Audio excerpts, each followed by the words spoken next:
G'day guys, we're out in the city on day 17. Got an appointment to get to. I'm running a bit late. Fancy that.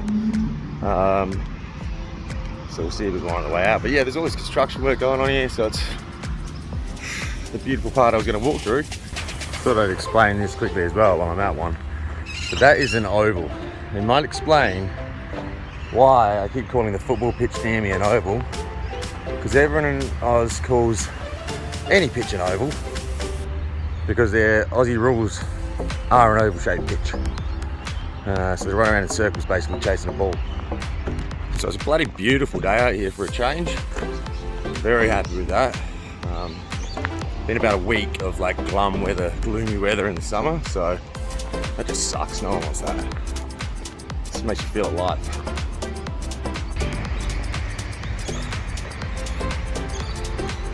One for you motoring fans out there, this is actually where our V8 Supercars Street Circuit is. And this corner here is turn 7.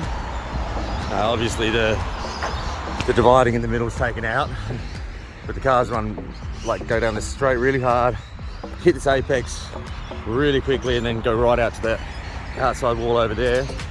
If you know the Adelaide Circuit, you know the turn around circuit about, because when you get to the end of that straight, down there, it's turn 8, which is a much slower turn. So it's a really high speed turn that catches a lot of cars out. Fantastic. And look at Randall trying to find a way as these two sort it out. So Mossop back here in front. And is there a little bit more to unpack? I'm actually quite surprised because we only had this race a couple of weeks ago. I was expecting a lot more tyre marks on the road and whatnot, but they must have cleaned it up or something. I don't know how they do. Coming up to a famous landmark here. So this is fucking hilarious. This is a classic Fullerton Road roundabout, which with 1, 2, 3, 4 entry and exits was too hard for some people to navigate. They put in another roundabout here. That'll really help those slower Adelaideans to navigate one roundabout, won't it? It's fucking hilarious. Can't see it properly because of the cars, but it's the dumbest thing they've ever done. Because people just get confused. People don't know where they're driving around here. People just crossing lanes, going straight, all sorts of shit. No one knows what they're doing. Look, just jumping out of a lane in the middle of the roundabout, like, love it. These guys aren't sure which lane they're going into. Oh. This is why I don't know what the point is for that one. The basic intersection, this one earlier. That's what I was talking about. You can actually see here someone's locked up the brakes going around turn 8.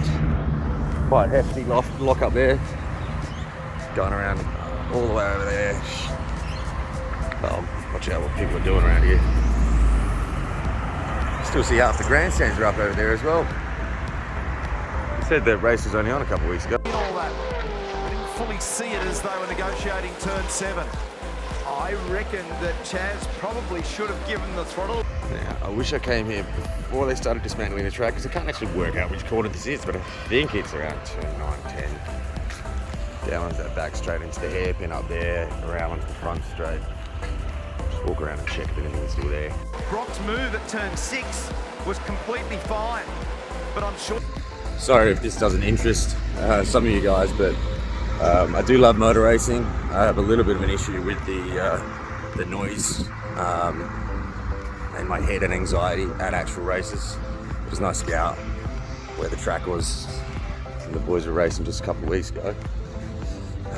I'll try and get around to the hairpin in the first chicane. I want to see if that chicane's there because that looks cool. But, yeah, on the track, baby. So we got entrance to pit lane. It's not the hairpin, that's the sweeper before the hairpin up there. But I am right, we're getting on the main straight in a sec.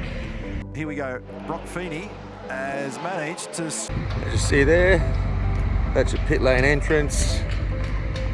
Cars have to slow right down for that one, while these guys are already slowing down for this one. 36 on the grid here, so the grid turns around this hairpin to start.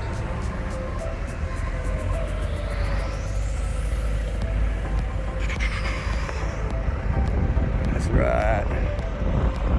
Oh, we can see this sign. Oh, it's beauty. Adelaide, South Australia. Fly straight down the middle. Red Bull meat in the sandwich, and then a crisscross for Brody. It's that hairpin. It's actually a lot tighter than you think. How fast they go running these cars. Having that apex. Oh, I'm not allowed in there.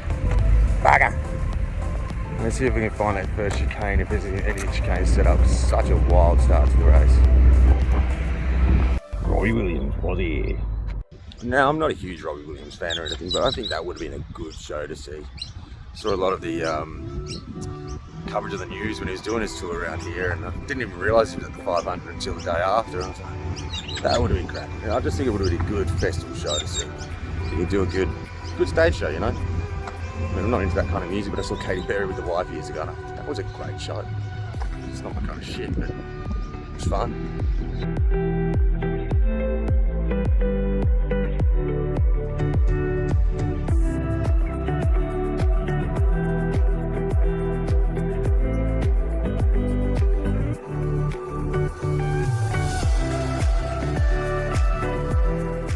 Talking about how big the gums were the other day.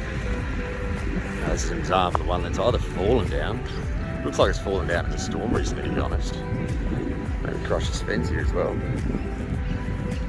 Just to give you an idea of how huge these things are. I've chopped up a lot of it, this fellow over here looks. Right, it's just uprooted through the storm, I'd say. Both these branches just... It's like the waist height, this fucking. It's just huge. Imagine that fall in your house. Gone. Scale it next to me. It's fucking huge. You can't appreciate it on camera. But yeah, this thing's huge. It looks like all these pieces were cut out of that to get this path going. It's gone right across the creek. That's rough. So an old mate who's grabbing a bit of wood for his place. He's just scavenging some wood, really. So it's all good wood. This will burn bloody well in your house fire. But he was just saying this is two growing next to each other, and it is. Two huge ones. They're growing next to each other. They're weak in the roots, and it did come down in the storm the other night. So that's how big that fucker is. Thickness. 5'11". Thickness of it. I was looking at the small bit before. That's heavy. That's fucking crazy. And all the way over here. Apparently there's another one that's gone down over there as well. I just thought it was a good example to anyone that saw, I think it was day 7 or day 8, how big one of the gums are, and I mentioned how they make a lot of damage when they fall. And that's just from the wind and the storms we had the other night. Which might I add were crazy. Lightning strikes all night long, thousands of them. Yes, just nuts out here. So, been interesting weather, but it's nice today. They've taken apart the chicane, but you can kind of get a feel for it. That's the main straight down there, and you come blazing down here, and then you got this nice little twisty, turny chicane that goes up to the left and then to the right. And I'll try and get a bit of footage to show you how these guys bump these curves. They just go over and over, and then it's a nice sharp left turn over there at the end. Starting to get in cleanly to one, and will leave the field out the other side. It's Payne from Kostecki. We've got around most of the track at least. I'll try and intercept a little bit of footage of people taking these corners as well, so you can show what it looks like. It's also another angle of how it's an angle of how I guess acute that is. Coming around that chicane and then coming over this side, coming down here. If there's a left-hander, you can see some tyre marks in the street still, and going up there into a sharp right-hand, 90-degree right-hand turn after that. So it's a really technical track, lovely track. I do love it. And push and shove, and now they've got to come all back together again. Oh! Jason Bright over and over and up and into the wall. Skate park and some 101 courts in the middle of the city as well. Nice little spot. Unfortunately, I'm too old to skate these days. Not that I could do much on a skateboard though. Just about wearing the baggy pants and rolling around. Trying to drop in and falling over. Just over there to... And I get to turn right up here. This is essentially turn 3. I think it's turn 3. Just here, this sharp 90-degree right-hander. Coming from that chicane off the straight to that left. You see a lot of the tyre marks here because that's the runoff area there. So if anyone runs a bit wide, they're going to come up and do a little spin there. So you can see a bunch of donut tyre marks there. And just up here, we'll see where Gizzy lost the contention for title, because Gizzy crashed out just over here. Obviously there was a concrete wall there, it wasn't into the houses. Let's see if we can see any marks from that bungle. You see how hard this corner is on the tyres. It's just thinking it's got to have been around here somewhere where Gizzy hit. Somewhere around here where they hit the wall.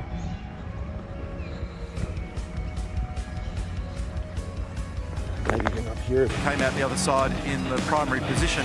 This was such an awkward and weird moment where there was contact between Will Brown and Anton De Pasquale.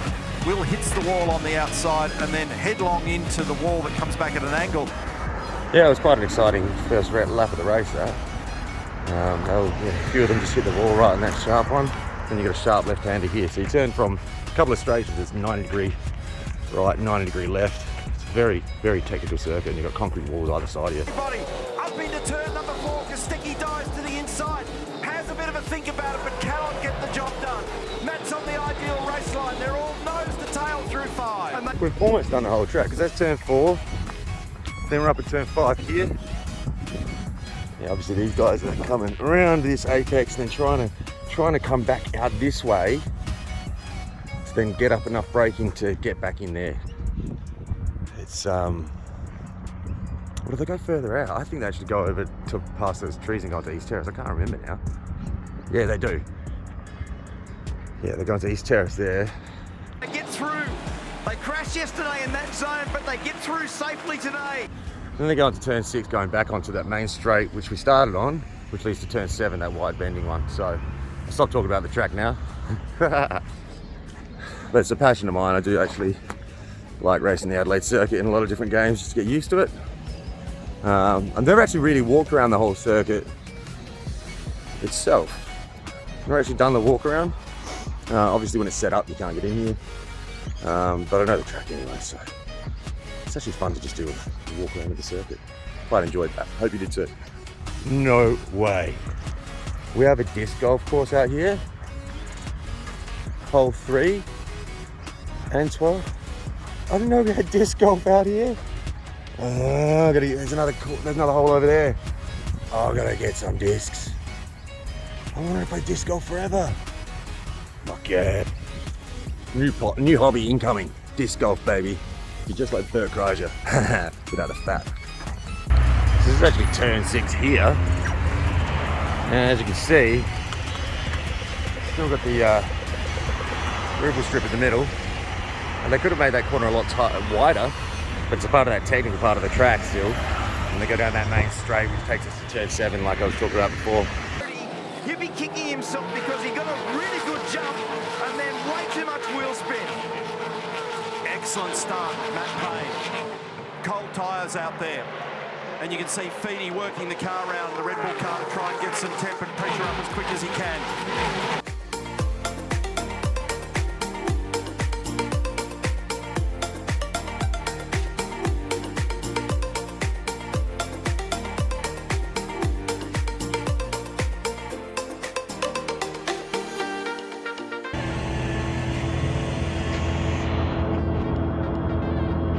This land belongs to Ghana. It's the Ghana mob, the Ghana tribe as such. That owns South Australia as such. It's a beautiful building. This is Tanzania. It's all cultural heritage. Beautiful artwork. It's a really nice building inside as well. Cool stuff again. Lots of artwork inside. They're doing up here, but it looks like some of the photo shoot on the news thing. That's a pub that I actually used to drink at. Every day they used to do beers for $3 during like 12 till 5 or something. So just try and get people in the middle of the day. So that's another place. So Tanzania's closed. I was going to head in. Oh well. Open no days. AM to PM. Doesn't help. Actually, funny story from when I was sitting at that pub one day. There's a kangaroo just hopping down the street. No joke. It doesn't happen in the city here, as much as some of you folk overseas might believe. But the funny thing about it was that Daniel mum was next door, and I was with a couple of guys going, "Who's this? Who's this kangaroo?"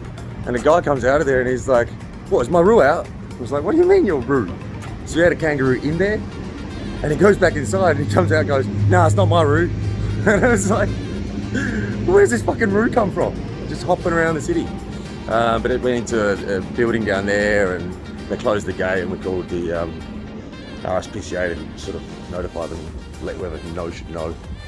I didn't call, someone did. I was drinking. Now you might think on the sober look, I'm just talking about watering holes, but the Crown and Anchor's a classic from here, stuff chasing 53 as you can see. But this is quite a alternative punk pub for the past, 20 years, ever since I've been going there. I've mixed bands there, I've played there, gone to see gigs there, many a good night there. It's a nice chill place to just get a pint. That's the sort of thing I miss about drinking, just sitting outside of a really lovely establishment like that, with lots of cool people around, and just taking a load off. But turns out that's not for me. I can't sustain that or do it in that way, so we're going to do it this way then. That's okay. Maybe I should go and get a lemon lime and beers and just sit there or something. Maybe another day, not just yet. So I just did walk into a pub because I need to go to the loo, but it just stinks in here. Absolutely reeks of beer, please. It's another thing we have in every pub. Every pub, a room like this. Well, there used to be a couple of machines over there too. So I just went in there because I had to take a little piss. Stinks like booze in there. Bad boy, what you gonna do? Yeah, I couldn't believe how much stank in there. It was just like, smells like nostalgia, like when you're a kid and you go to a barbecue and it smells like booze. It smells like that. Ooh. Just be quiet enough. I've spooked this bin chicken. He's gone scavenging. Where'd you go, mate? Oh, he's gone out there. I did spook him a bit. There you go, mate. So you could scab some people's lunch, did you? Back to your bins, mate. Back to your bins.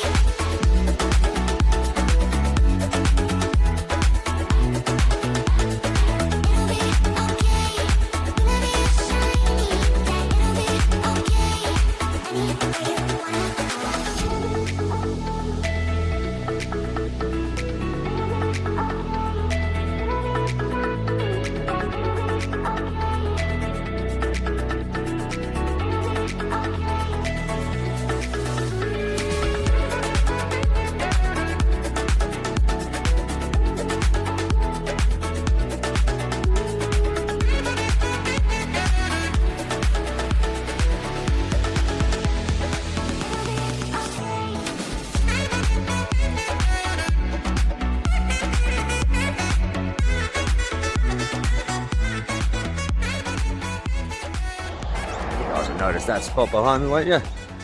Get back in my hood. Ready to pick up the kids from school shortly. Last day of the year. Maybe last day. I get to pick them up for a while as well. So probably have a chat with you. G'day guys. What a long day. It's almost 1 a.m.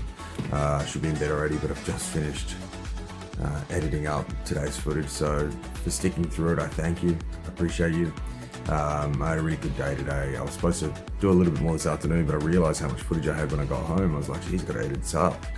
And did a couple of hours streaming before as well, so thanks to those who joined. But yeah, as always, if you got this far, like, subscribe, and hit us with a comment. Love to hear from you guys. Cheers.